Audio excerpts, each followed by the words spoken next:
Friends ఈ రోజు మీ ముందుకి ఒక అమేజింగ్ ల్యాప్టాప్ అయితే తీసుకురాబోతున్నాను. ముఖ్యంగా కోడింగ్ లేదా గేమింగ్స్ ఎక్కువగా వాడుతున్నారు అన్నట్లయితే కనుక definitely you should have a look on this. Asus మొన్న రీసెంట్ గా లాంచ్ చేసినటువంటి ల్యాప్టాప్ ఇది. యూజువల్ గా వీళ్ళు వచ్చేటప్పటికే 70,000 రూపీస్ బడ్జెట్ సెగ్మెంట్ లో దీన్ని సేల్ చేస్తుంటారు. బట్ మొన్న జరిగినటువంటి సేల్స్ లో ఇది వచ్చేటప్పటికే నేను 60,000 రూపాయలకి పర్చేజ్ చేశాను. యాజ్ ఆఫ్ నో ఈ వీడియో రికార్డ్ చేస్తున్న టైంలో మరి ఒక కార్డ్ తోటి మరింత ఆఫర్ ని ప్రొవైడ్ చేశారు. సుమారుగా 57,000 రూపాయలకి ఏమొస్తుంది, which is very good deal అని నేను చెప్తాను. Asus Tuf gaming laptop F15. So ఈ రోజు ఎపిసోడ్ లో దీనికి సంబంధించినటువంటి కంప్లీట్ అన్బాక్సింగ్ తో పాటు నా రివ్యూను కూడా నేను మీతో అయితే షేర్ చేసుకోబోతున్నాను. First of all box contents ఏమేమి ఇచ్చారు ఏంటి అనేది ఒక లుక్ అయితే వేసేద్దాం. సో ఇది ఫ్రెండ్స్ మనకు రీటైల్ బాక్స్ అయితే ఈ విధంగా ఉంటుంది. Asus అనేటువంటి బ్రాండింగ్ తో పాటు టఫ్ గేమింగ్ అలాగే ల్యాప్టాప్ F15 అనేటువంటి పేరుతో, అలాగే Asus కి సంబంధించినటువంటి టఫ్ గేమింగ్ సింబల్ అయితే మనం ఇక్కడైతే చూడొచ్చు. ఇక left side of the box దీనికి సంబంధించినటువంటి సీరియల్ నెంబర్స్ అలాగే ఇంపోర్ట్ అడ్రస్, అలాగే లెఫ్ట్ సైడ్ వచ్చేటప్పటికే బాక్స్ కి సంబంధించినటువంటి మరికొంత ఇన్ఫర్మేషన్ ని, అలాగే back side of the box దీనికి సంబంధించినటువంటి కంప్లీట్ స్పెసిఫికేషన్స్ అన్ని కూడా మనం ఇక్కడైతే చూడొచ్చు. ఇది వచ్చేటప్పటికి మనకి 16 GB ర్యామ్, 15.6 ఇంచెస్ కి సంబంధించినటువంటి డిస్ప్లే, అది కూడా 144 హెర్ట్జ్ రిఫ్రెష్ రేట్ తో మనకు రావడంతో పాటు ఇది 512 GB వేరియంట్ మాత్రమే. మరొకటి 8 GB తీసుకున్నారంటే అక్కడ మీకు 1 TB వేరియంట్ కూడా రావడం జరుగుతుంది. ఇక మిగతా ఫీచర్స్ అన్ని కూడా మనం చూద్దాం. దీంట్లో మనకి 150 watts of fast charging technology, fast charger కూడా ప్రొవైడ్ చేస్తారు. అది కూడా చూసేద్దాం. సో ఆలస్యం చేయకుండా బాక్స్ అయితే జస్ట్ ఒక బ్రీఫ్ కేస్ లాగా ఓపెన్ చేయడం అంతే. అండ్ ఇక్కడ మీరు చూసారంటే టఫ్ సిరీస్ కి సంబంధించినటువంటి బ్రాండ్ లోగోతో పాటు ల్యాప్టాప్ ని మనకు వీళ్ళైతే ప్రొవైడ్ చేశారు. సో ఇనిషియల్ గా ల్యాప్టాప్ అయితే తీసి మనం పక్కకు పెడదాం. టఫ్ అనేటువంటి బ్రాండింగ్ తో కొంత యూజర్ మాన్యువల్స్ ని ప్రొవైడ్ చేశారు. అండ్ దీనికి సంబంధించినటువంటి సర్వీస్ సెంటర్ లేబుల్. యాక్చువల్ గా previous generation of tough series అన్నిటిలో కూడా ఈ స్పాట్ లో మనం ఎక్కువగా ఇవైతే చూస్తుంటాం. లైక్ వీటికి సంబంధించినటువంటి స్టిక్కర్స్ మరి ఈసారి ఇవ్వలేదు. మేబీ కాస్ట్ కటింగ్ అనుకుంటా. రైట్ సైడ్ లో ఒక చిన్న పవర్ కార్డ్, అలాగే లెఫ్ట్ సైడ్ లో 150 వాట్స్ కి సంబంధించినటువంటి చార్జర్ బ్రిక్. ఇది కూడా వీళ్ళు మరికొంత కాంపాక్ట్ గా మొబైల్ ఫోన్స్ లాగా చార్జర్ ని తీసుకొచ్చుంటే ఇంకా బాగుంటుందని నా అభిప్రాయం. And finally here is the device. దీని మొత్తాన్ని కూడా చాలా జాగ్రత్తగా నీట్ గా కాటన్ పేపర్ తోటి ర్యాప్ చేసి పంపించడం జరిగింది. చాలా కాలం తర్వాత టఫ్ సిరీస్ కి సంబంధించిన లోగోని అయితే మనం ఇక్కడ చూస్తున్నాం. ఇక్కడంతా కూడా టెక్స్చర్ డిజైన్ అండ్ ఇనిషియల్ గా చూడటానికి చాలా బాగుంది. చాలా ప్రీమియం లుక్ అయితే మనకు రావడం జరుగుతుంది. ఇక ఓపెన్ చేయగానే మరొక కాటన్ ర్యాప్, ట్రాన్స్పోర్టేషన్ లో డ్యామేజ్ అవ్వకుండా. అండ్ టఫ్ గేమింగ్ అనేటువంటి బ్రాండింగ్. అండ్ ఇక్కడ థండర్ బోల్ట్ పోర్ట్ కి సంబంధించిన ఒక స్టిక్కర్ కూడా పెట్టారు. అంటే ఇక్కడ నుంచి మనము డేటా ట్రాన్స్ఫర్ కోసం కావచ్చు, లేదా పెద్ద పెద్ద మానిటర్స్ అవుట్పుట్ కనెక్ట్ చేసుకోవడానికి కూడా ఇది చాలా బాగుంటుంది. అండ్ దీనికి సంబంధించినటువంటి కొన్ని హైలైట్ స్పెసిఫికేషన్స్ అన్ని కూడా మనం ఇక్కడ చూడొచ్చు. ఫస్ట్ ఫిజికల్ ఓవర్ విషయానికి వచ్చారంటే ఇదంతా కూడా tough and polycarbonate plastic material తోనే దీన్ని యూజ్ చేయడం జరిగింది. బిల్డ్ క్వాలిటీ అయితే చాలా బాగుంది. ముఖ్యంగా ఆ డిజైన్ ఏదైతే ఉందో అండ్ బ్రాండింగ్ కూడా చాలా నీట్ గా ప్లేస్ చేయడం అయితే జరిగింది. లెఫ్ట్ సైడ్ మీరు చూసారన్నట్లయితే Thunderbolt port, 3.5 audio jack, 2 USB type A, అలాగే మరొక HDMI పోర్ట్ తో పాటు RJ45 అలాగే పవర్ సాకెట్ అయితే ప్రొవైడ్ చేశారు. అలాగే బ్యాక్ సైడ్ అయితే ఏం లేదు. లెఫ్ట్ సైడ్ మీరు చూసారన్నట్టు జస్ట్ ఒక USB పోర్ట్ లాక్ చేసుకుంటాను చూసారా, వాటి కోసం అని చెప్పి యూజ్ చేశారు. ఇక బ్యాక్ సైడ్ అంతా కూడా మనకి హనీ కాంబో డిజైన్ తో పాటు ఇది డ్యూయల్ ఫ్యాన్స్ తోటి మనకు రావడం జరుగుతుంది. సో బేసికలీ దీని వల్ల heat, exhaust and thermal managements ఏవైతే ఉన్నాయో పర్ఫెక్ట్ గా ఉంటాయి. ఇక నోటిఫికేషన్ లైట్స్ అన్ని కూడా మనకి టాప్ ఇచ్చారు. లైక్ ఇక్కడ పవర్, ఛార్జింగ్, హార్డ్ డ్రైవ్ తో పాటు మరొకటి వచ్చేటప్పటికి flight mode. By the way ఇది వచ్చేటప్పటికి వైఫై అలియన్ 6 తోటి మనకు రావడం జరుగుతుంది. అండ్ ఇక ల్యాప్టాప్ ఓపెన్ చేసిన తర్వాత యాజ్ యూజువల్ 15.6 ఇంచెస్ కి సంబంధించినటువంటి స్క్రీన్. అండ్ ఇదంతా కూడా మనకి యాంటీ గ్లేర్ కోటింగ్ తో వస్తుంది. సో రిఫ్లెక్షన్స్ అనేవి మీకు ఇందులో రావడం అనేది ఉండదు. ఇది ఫుల్ ప్లే కీబోర్డ్ తోటి మనకు రావడం జరుగుతుంది. లైక్ నమ్ లాక్స్, అలాగే నెంబర్ కి సంబంధించినటువంటి కాన్ఫిగరేషన్స్ అన్ని. ఇక దీన్ని పవర్ ఆన్ చేసేస్తున్నాను అండ్ దీన్ని సెటప్ చేస్తాను. దీన్ని కొన్ని రోజులు నేను యూజ్ చేసిన తర్వాత నా యూజర్ ఎక్స్పీరియన్స్ ని మీతో అయితే షేర్ చేసుకుంటాను. మళ్ళీ కలుద్దాం. So friends first of all దీని డిజైన్ అండ్ బిల్డ్ విషయానికి వచ్చారు అన్నట్లయితే యాజ్ యూజువల్ గా గేమింగ్ సెంట్రిక్ డిజైన్ ని మీరు ఇందులో అయితే చూస్తుంటారు. అంతా కూడా పాలీకార్బోనేట్ కి సంబంధించినటువంటి ప్లాస్టిక్ మెటీరియల్ ని యూజ్ చేశారు. బేసిక్ గా మనకి అల్యూమినియం యూనిబాడీ డిజైన్ తో వచ్చే వాటన్నిటిలో జనరల్ గా పట్టుకుంటే మనకు షాక్ కొడుతూ ఉంటుంది, ఎర్తింగ్ ఉంటుంది. మన ఇంట్లో ఉన్నటువంటి స్టాటిక్ ఎలక్ట్రిసిటీ వల్ల మీకు ఇలాంటి పాసిబిలిటీస్ అనేవి ఎక్కువగా ఉంటాయి. బట్ బిల్డ్ మనకు మొత్తం పాలీకార్బోనేట్ కాబట్టి మీకు ఇలాంటి ప్రాబ్లమ్స్ అయితే ఏముండదు. పైన మీకు gaming centric kind of design తో Asus Tuf కి సంబంధించినటువంటి లోగో బ్రాండింగ్ మనం ఇక్కడ చూడొచ్చు. అలాగే ఇక్కడ ఒక kind of dotted texture along with silver painted coats అయితే మనం ఇక్కడ చూడొచ్చు. అండ్ బై ద వే ఇక్కడ టఫ్ గేమింగ్ అని, ఇక బ్యాక్ సైడ్ అంతా కూడా మనకి హనీ కాంబో డిజైన్ తోటి మనకు రావడం జరుగుతుంది. అండ్ బై ద వే దీంట్లో మనకి డ్యూయల్ ఫ్యాన్స్ అయితే రావడం జరుగుతుంది. మాక్సిమం థర్మల్స్ అన్నిటిని కూడా కంట్రోల్ లో ఉండటం కోసం. అండ్ దీంతో పాటు మనకి కింద బాటమ్ రబ్బరైజ్డ్ గ్రిప్స్ ని కూడా ప్రొవైడ్ చేస్తారు. బేసికల్ గా ఒకవేళ మీరు ఎక్కడైనా టేబుల్ మీద ప్లేస్ చేసినప్పుడు అటు ఇటు జరగకుండా ఉండడం జరుగుతుంది. ఎయిర్ వెంట్స్ కూడా మనకు ప్రాపర్ గా ఇచ్చారు.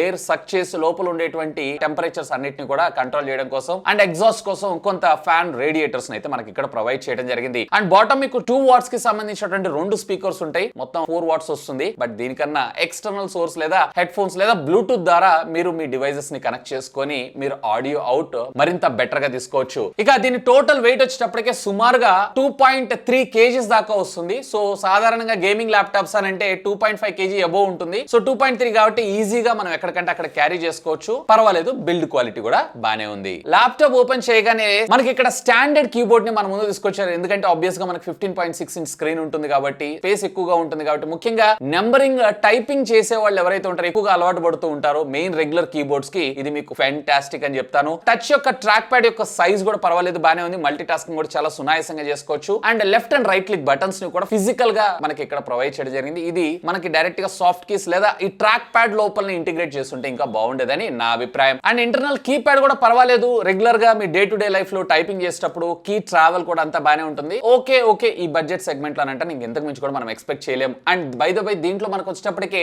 బ్యాక్ లైట్ ని ప్రొవైడ్ చేశారు. ఆర్బీజీ కీబోర్డ్ ని మనకి తీసుకొని రావడం జరిగింది. అఫ్ కోర్స్ వీటిని మనము బ్రైట్నెస్ పెంచుకోవడం, తగ్గించుకోవడం ఇవన్నీ ఫంక్షన్ కీస్, అలాగే ఇంటర్నల్ గా ఉండేటువంటి యాప్ ద్వారా కూడా మీరైతే చేసుకోవచ్చు. ముఖ్యంగా గేమ్ ఆడేటప్పుడు ఆర్బీజీ ఎఫెక్ట్ ఏదైతే ఉందో కొంచెం బెటర్ గా ఉంటుంది. ఈవెన్ నైట్ టైమ్స్ ఒకవేళ పక్క ఉన్న వాళ్ళకి డిస్టర్బ్ కాకుండా మీరు వర్క్ చేసుకోవాలనుకుంటా ఇందులో ఎలాంటి డిస్ట్రాక్షన్స్ లేకుండా మీరు వర్క్ అయితే చేసుకోవచ్చు. సో ఈ బడ్జెట్ సెగ్మెంట్ లో I'm very much satisfied for this. ఇక దీనిలో మెయిన్ పెర్ఫార్మెన్స్ విషయానికి వద్దాం. సో దీంట్లో మనకి ఇంటెల్ కి సంబంధించినటువంటి 11th జనరేషన్ i5 11400 కి సంబంధించినటువంటి చిప్ సెట్ అయితే మనకి యూజ్ చేయడం జరిగింది. అండ్ దీంతో పాటు మనకి DDR4 ర్యామ్ అండ్ స్టోరేజ్ కూడా మనకి SSD ని యూజ్ చేశారు. PCIe 3 third generation the use చేశారు. యాక్చువల్ గా ఇందులో మనకి 512GB అలాగే మరొకటి 1TB వేరియంట్ కూడా ఉంటుంది. 512GB వేరియంట్ కి వెళ్ళిపోండి. బట్ అక్కడ మీకు ర్యామ్ బెటర్ గా వచ్చేటువంటి అవకాశం ఉంది 16GB. And by the way మీరు 16GB మరొక 16GB ని కూడా ఎక్స్పాన్షన్ చేసుకోవచ్చు. ఓవరాల్ 32GB మాక్సిమం సపోర్ట్ చేయడంతో పాటు అప్ టు 2TB దాకా పోర్ట్స్ అనేది ఇంటర్నల్ గా సపోర్ట్ చేయడం జరుగుతుంది. స్టోరేజ్ కూడా అప్గ్రేడ్ చేసుకోవాలనుకుంటే ఈ బడ్జెట్ సెగ్మెంట్ లో LPDDR4 కి బదులుగా LPDDR5 కూడా తెచ్చుంటే ఇంకా బెటర్ గా ఉండేదని నా అభిప్రాయం. ఇక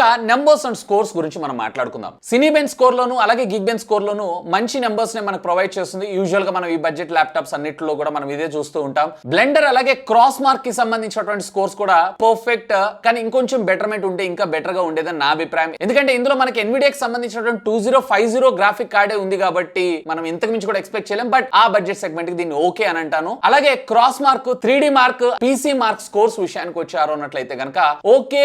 బట్ ఒకవేళ మీరు 3D కి సంబంధించినటువంటి పోర్షన్ లో ఎక్కువగా వర్క్ చేస్తారు, లైక్ 3D ఆర్కిటెక్చర్ కావచ్చు, ఇలాంటి సందర్భాల్లో మీకు అది పెద్దగా బెటర్ గా పెర్ఫార్మ్ చేసేటువంటి అవకాశం అయితే లేదు. బేసికల్లీ ఈ స్కోర్స్ గురించి తెలిసిన వాళ్ళైతే ఓకే. ఒకవేళ తెలియని వాళ్ళ గురించి నేను చెప్తున్నాను. సినిమా స్కోర్ కావచ్చు, గిగ్ బెంచ్ స్కోర్స్ కావచ్చు, ఈ రెండు కూడా ప్రాసెసర్ యొక్క పెర్ఫార్మెన్స్ ని ఐడెంటిఫై చేస్తే ఎంత నెంబర్ పెద్దగా ఉంటే మనకి అంత బెటర్ పెర్ఫార్మెన్స్ అని చెప్పొచ్చు. ఇంకా మొబైల్ ఫోన్ లో కూడా మనము ఏదో ఎట్లాగైతే సింగిల్ కోర్ లోను డ్యూయల్ కోర్ అని చెప్పి యాంటీ-2 స్కోర్స్ చూస్తుంటాం చూసారా, సేమ్ అదే విధంగా. ఇక బ్లెండర్ మార్క్ స్కోర్ విషయానికి వచ్చారు అంటే ఇది వచ్చినప్పటికి మీకు GPU ని రిప్రజెంట్ చేస్తూ ఉంటుంది. ఈ బడ్జెట్ సెగ్మెంట్ లో ఈ గ్రాఫిక్ కార్డ్ కి అంటే 60,000 రూపాయల బడ్జెట్ సెగ్మెంట్ లో మనకి 4GB గ్రాఫిక్ కార్డ్, అది కూడా మనకి 2050 గ్రాఫిక్ కార్డ్ తో ఈ స్కోర్స్ ఏవైతే ఉన్నాయో కన్సిడర్ చేయొచ్చని నేను అంటాను. ఆ బడ్జెట్ సెగ్మెంట్ కి ఓకే. క్రాస్ మార్క్ అలాగే 3D మార్క్ అలాగే PC మార్క్ సంబంధించినటువంటి స్కోర్స్ ఏవైతే ఉన్నాయో day to day life multitaskings ఉంటాయి చూసారా, లైక్ మీరు మూవీస్ చూడటం కావచ్చు, వెబ్సైట్స్ ఓపెనింగ్ కావచ్చు, లేదా మీకు ఆఫీస్ వర్క్స్ కావచ్చు, వీటిని రిప్రజెంట్ చేస్తూ ఉంటుంది. ఎంత బెటర్ గా పెర్ఫార్మ్ చేయగలదు అనే దాని గురించి ఈ బడ్జెట్ సెగ్మెంట్ లో ఈ స్కోర్స్ అన్నిటికీ వెరిఫై చేసి చూసారు అన్నట్లయితే కనుక దీన్ని నేను కన్సిడర్ చేయొచ్చని నేను అంటాను. 59-60,000 రూపాయల బడ్జెట్ సెగ్మెంట్ లో. సో ఈ స్కోర్స్ ని బేస్ చేసుకుని దీన్ని మనం కన్సిడర్ చేయొచ్చా అంటే, ఒకవేళ మీరు గనక స్టూడెంట్ అయి ఉన్నట్లయితే మీ ప్రాజెక్ట్ వర్క్స్ కోసం, కాలేజ్ కి సంబంధించినటువంటి ప్రాజెక్ట్ వర్క్స్ కోసం, సాఫ్ట్వేర్ ఎంప్లాయ్ అయినట్లయితే కోడింగ్స్, మీడియం గేమ్స్ ఏవైతే వాటిని హ్యాండిల్ చేస్తా గానీ హై ఎండ్ గేమ్స్ అన్నిటైతే నేను దీనికన్నా మీకు 3050 బెటర్ అని నేను అంటాను. గ్రాఫిక్ కార్డ్ ఉన్నది, ఎందుకంటే 2050 is not meant for that. ఇది బడ్జెట్ గ్రాఫిక్ కార్డ్. ఇది మీరు గనక 3D ఆర్కిటెక్చర్ లేదన్నట్లయితే గనక ఆర్కిటెక్చర్ అయినట్లయితే 3D మ్యాపింగ్స్ ఇట్లాంటివి ఏమన్నా ప్రాసెస్ వర్క్ చేస్తూ ఉంటారు అన్నట్లయితే గనక మీకు ఇది ఓకే అని అంటాను. ఓకే కూడా కాదు, నన్ను అడిగితే దీనికన్నా మీరు బెటర్ ఆప్షన్స్ మార్కెట్ లో చాలానే ఉంటాయి. You should have a look on that. లేదన్నట్లయితే కనుక ఆల్మోస్ట్ మీకు ఇదే బడ్జెట్ సెగ్మెంట్ లో కొంచెం కొన్ని వాటి దగ్గర మీరు కాంప్రమైజ్ అయ్యారు అన్నట్లయితే కనుక 3050 గ్రాఫిక్ కార్డు ఉన్నవే కొంచెం ఓపిక్ గా వెతికారు అంటే 57-60,000 రూపీస్ బడ్జెట్ సెగ్మెంట్ లో కూడా వచ్చేస్తూ ఉంటాయి. ఇక దీనిలో డిస్ప్లే విషయానికి వచ్చారంటే అఫ్ కోర్స్ ఇది బడ్జెట్ గేమింగ్ ల్యాప్టాప్ కాబట్టి సో దీంట్లో డిస్ప్లే దగ్గర మాత్రం వీళ్ళు ఫుల్ కాంప్రమైజ్ అయిపోయారు. సో దీంట్లో మనకి బేసిక్ డిస్ప్లేనే రావడం జరుగుతుంది. రెగ్యులర్ IPS డిస్ప్లేనే 1080p దాకా మాక్సిమం మనకు సపోర్ట్ చేయడం జరుగుతుంది. 144 హెడ్స్ దాకా. దీంట్లో మీకు 45% NTSC కలర్ గార్మెంట్ తో పాటు 62% SRBG మనకు అవుట్పుట్ రావడం జరుగుతుంది. సో ఒకవేళ మీరు కనుక బేసిక్ గా మూవీస్ లేదనట్లయితే బ్రౌజింగ్ కోసం లేదనట్లయితే చిన్నపాటి గేమ్స్ ఆడుకుంటున్నారు అన్నట్లయితే కనుక ఇది ఓకే పనిచేస్తుంది. కాకపోతే ఒకవేళ మీరు కనుక కలర్ అక్యురెన్సీకి సంబంధించినటువంటి వర్క్స్ ఏమైనా చేస్తున్నారు అన్నట్లయితే ఫోటోషాప్ కావచ్చు లేదా వీడియో ఎడిటింగ్ కావచ్చు, ఇలాంటి సందర్భాల్లో మీకు బెటర్ పెర్ఫార్మెన్స్ కావాలన్నట్లయితే కనుక మీరు ఇక్కడ ఖచ్చితంగా ఎక్స్టర్నల్ డిస్ప్లేస్ మీద అయితే ఆధారపడాల్సిందే. డిస్ప్లే పరంగా అయితే ఐఎమ్ నాట్ సాటిస్ఫైడ్, మీరు ఎక్స్టర్నల్ డిస్ప్లే పెట్టుకొని అయితే ఖచ్చితంగా వాడాల్సి ఉంటుంది. ఈవెన్ ఓటీటీ కూడా అంత పెద్దగా నాకైతే సాటిస్ఫై కాలేదని. అండ్ బై ద వే ఒకవేళ మీరు ఎక్స్టర్నల్ డిస్ప్లే పెట్టుకోవాలనుకుంటున్నప్పుడు రెగ్యులర్ గా మీరు HDMI పోర్ట్ ని పెట్టుకున్నా గానీ మీకు వచ్చేటప్పటికే డైరెక్ట్ గా ఇందులో ఉండేటువంటి బై డిఫాల్ట్ ఇంటెల్ IGPU మాత్రం మీకు సపోర్ట్ చేయడం జరుగుతుంది. అంటే మెయిన్ గ్రాఫిక్ కార్డ్ నుంచి అయితే అవుట్పుట్ రాదు. ఈవెన్ థండర్బోల్ట్ పోర్ట్ ద్వారా కనుక పెట్టుకున్నారు అన్నట్లయితే కనుక వేరే ఇక్కడ మీకు గ్రాఫిక్ కార్డ్ ద్వారా వచ్చేటువంటి అవుట్పుట్ వర్క్ చేయడం జరుగుతుంది. మోస్ట్ కలర్ ఎక్యురెన్సీ కావాలనుకుంటున్నారు అన్నట్లయితే లేదా కలర్ ఎక్యురెన్సీకి సంబంధించినటువంటి వర్క్ ఏదైనా మీరు చేస్తున్నారు అన్నట్లయితే కనుక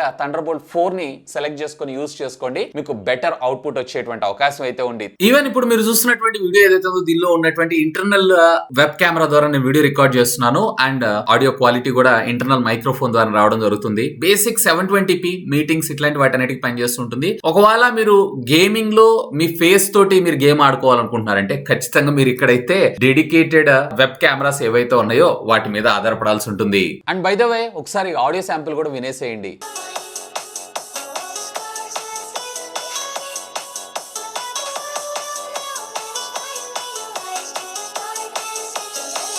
సో ఆడియోలో కూడా నేనైతే పెద్ద సాటిస్ఫాక్షన్ అయితే ఏం లేదు. అఫ్ కోర్స్ 2 వాట్స్ లో మనం ఇంతకు మించి కూడా ఎక్స్పెక్ట్ అయితే చేయలేం. బట్ ఒకవేళ మీరు మంచి ఆడియో అవుట్పుట్ కావాలనుకుంటున్నారు అంటే ఖచ్చితంగా మీరు ఇక్కడ ఎక్స్టర్నల్ డివైసెస్ మీద అయితే ఆధారపడాల్సిందే. ఇక దీనిలో బ్యాటరీ అండ్ ఛార్జింగ్ టెక్నాలజీ విషయానికి వచ్చారు అన్నట్లయితే దీంట్లో మనకి 48 వాట్ అవర్ కి సంబంధించినటువంటి బ్యాటరీని మనకు ప్రొవైడ్ చేశారు. 150 వాట్స్ ఆఫ్ ఛార్జింగ్ అడాప్టర్ ని మనకు ప్రొవైడ్ చేశారు. యాక్చువల్ గా పీడీ ఛార్జింగ్ టెక్నాలజీ సపోర్ట్ అయితే మన ముందు తీసుకురాలేదు. ఈవెన్ థండర్బోల్ట్ 4 ని మన ముందు తీసుకొచ్చిన ఖచ్చితంగా చచ్చినట్లు మీరు జనరల్ గా ఉండేటువంటి పోర్ట్ ద్వారా మీరైతే ఛార్జ్ చేసుకోవాల్సి ఉంటుంది. అఫ్ కోర్స్ ఇది ఫాస్ట్ ఛార్జింగ్ టెక్నాలజీ కూడా సపోర్ట్ చేస్తుంది. 30 minutes ఆఫ్ ద ఛార్జింగ్ లో మీకు around 40 to 50% of the battery ఏదైతే ఉందో ఇందులో మనకు ఛార్జ్ అవ్వడం జరుగుతుంది. బట్ ముఖ్యంగా గుర్తుపెట్టుకోండి, ఒకవేళ మీరు గేమర్ అయి ఉన్నట్లయితే గేమింగ్ సెంట్రిక్ గా చూస్తున్నారు అన్నట్లయితే కనుక ఇక్కడ మీకు ఆ బ్యాటరీ వాటేజ్ పవర్ తోటి పెద్దగా పెర్ఫార్మెన్స్ అయితే ఉండదు. ఓకే పెర్ఫార్మెన్స్ అని అంటాను. ఛార్జింగ్ పెట్టి మీరు యూజ్ చేసుకుంటే ఇంకొంచెం బెటర్ అయ్యేటువంటి అవకాశం ఉంది. బట్ గేమింగ్ ల్యాప్టాప్స్ అని అంటే మినిమం 50 వాట్స్ లేదా అంతకన్నా అబోవ్ ఉంది అన్నట్లయితే దీని యొక్క పెర్ఫార్మెన్స్ ఏదైతే ఉందో బెటర్ గా వచ్చేటువంటి అవకాశం ఉంది. అండ్ బ్యాకప్ విషయానికి వచ్చారు అన్నట్లయితే కనుక అరౌండ్ సుమారుగా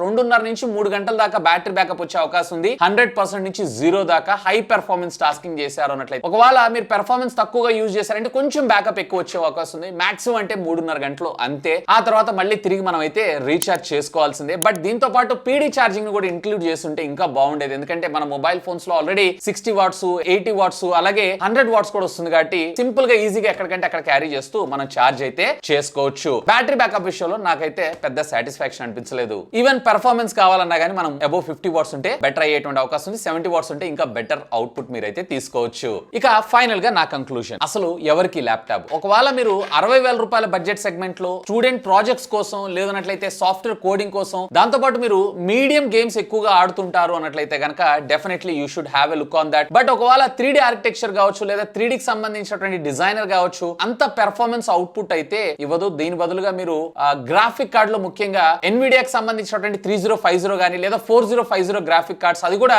6GB కన్నా అబోవ్ ఉన్నదైతే చూడండి. ఇందులో మీకు 4GB మాత్రమే మనకు రావడం జరుగుతుంది. బట్ 60,000 రూపాయల బడ్జెట్ సెగ్మెంట్ లో వీళ్ళు ఏదైతే మనకు ఆఫర్ చేస్తున్నారో ఇది ఆల్మోస్ట్ ఓకే కన్సిడర్ చేయొచ్చనే నా అభిప్రాయం. బట్ మీకు ఇక్కడ బ్యాటరీ యొక్క పవర్ వాటేజ్ దగ్గర కూడా కాంప్రమైజ్ అవ్వాలి. దీంట్లో మక్ స్విచ్ ఉండదు. నన్ను అడిగితే గనక మీరు ఇంకొక 5-10,000 రూపాయలు వేసుకొని 70-75,000 రూపాయల బడ్జెట్ సెగ్మెంట్ లో ఇంకొంచెం బెటర్ ప్రాసెసర్, ఇంకా చెప్పాలంటే i5 కి బదులుగా నన్ను అడిగితే i7 గానీ లేదా AMD కి సంబంధించినటువంటి Ryzen 7 సిరీస్ సైడ్ వెళ్ళిపోమంటాను. సో 5 సిరీస్ ఏవైతే ఉన్నాయో ఇప్పుడు ప్రస్తుతం పెద్దగా నేను రికమెండ్ చేయదగ్గ ప్రొడక్ట్ అయితే ఏం కాదు. మరి ఇది ఎందుకు కొన్నారన్నానంటే ఇప్పుడు నేను చెప్పినటువంటి పనులు ఏవైతే ఉన్నాయో అవన్నీ ఇవి ఇందులో జరగవు. బట్ ఆ బడ్జెట్ సెగ్మెంట్ లో ఒక మంచి పెర్ఫార్మెన్స్ ఓరియంటెడ్ గా కావాలనుకుంటే కనుక డెఫినెట్లీ ఇది ఒక వాల్యూ ఫర్ మనీ ప్రొడక్ట్ అయ్యేటువంటి అవకాశం అయితే ఉంది. ఎనీవే ఒకవేళ మీరు కనుక ఈ ప్రొడక్ట్ ని పర్చేజ్ చేయాలనుకుంటున్నారు అన్నట్లయితే ఈ వీడియో కింద ఉన్నటువంటి డిస్క్రిప్షన్ లో నేను లింక్స్ ప్రొవైడ్ చేస్తాను. Feel free to use my links. That's all for today. This is Vasu signing off. Have a great day.